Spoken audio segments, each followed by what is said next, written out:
God formiddag, og velkommen til Conversion Boost 2014. Er vi glade for at se jer. Vi skal finde ud af, hvordan det her konverteringsoptimering, hvordan vi skal forme det, hvordan vi skal forstå det, hvem det er, der skal arbejde med det, og hvordan. Det er noget af det, som vi synes er rigtig sjovt ved at lave det her arrangement. Det bedste ved Conversion Boost er, at dagen er spækket med cases og praktiske eksempler. Så uanset hvem man er, hvilket firma man kommer fra, kan man få noget guld med hjem, så man kan omsætte til en bedre konvertering på sin egen hjemmeside.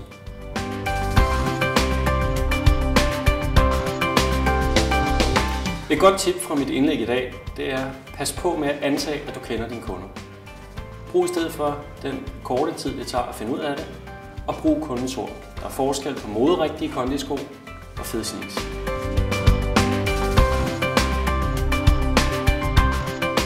Det bedste ved Conversion Boost er at få input fra højt kvalificerede mennesker om, hvordan jeg kan arbejde med konvertering i hverdagen.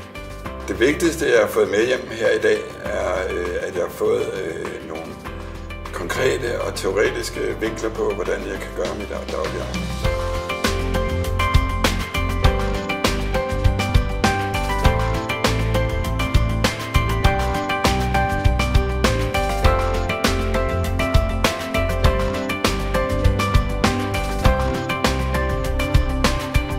Når du laver konverteringsoptimering, og du f.eks. skal optimere en landingsside, så prøv at fokusere på den beslutning, du gerne vil have folk til at foretage.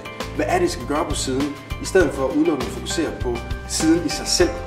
Fordi det er ikke nødvendigvis omfanget af de ændringer, du laver, der har en stor effekt.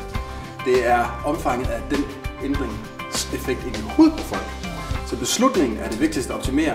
Websiden er et middel, du kan bruge til at optimere den beslutning. Det bedste ved Conversion Boost for mig som oplægsholder, det er, at jeg får lov til at tilbringe en hel dag i selskab med en hel masse andre nørder, der elsker det her fag lige så meget, som jeg gør. Og det er et stort privilegie, fordi normalt i sociale sammenhænge, så gider folk overhovedet ikke høre mig snakke om konverteringsoptimering.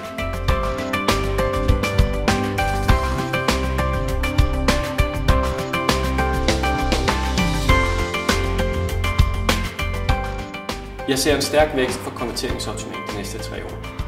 I takt med, at flere og flere virksomheder får øjnene op for det store økonomiske potentiale, der kan ligge i selv små ændringer, vil der blive mere fokus på det, blive mere strategisk, og de virksomheder, der kommer til at klare sig bedst, er dem, der gør det til en del af deres kernekompetence.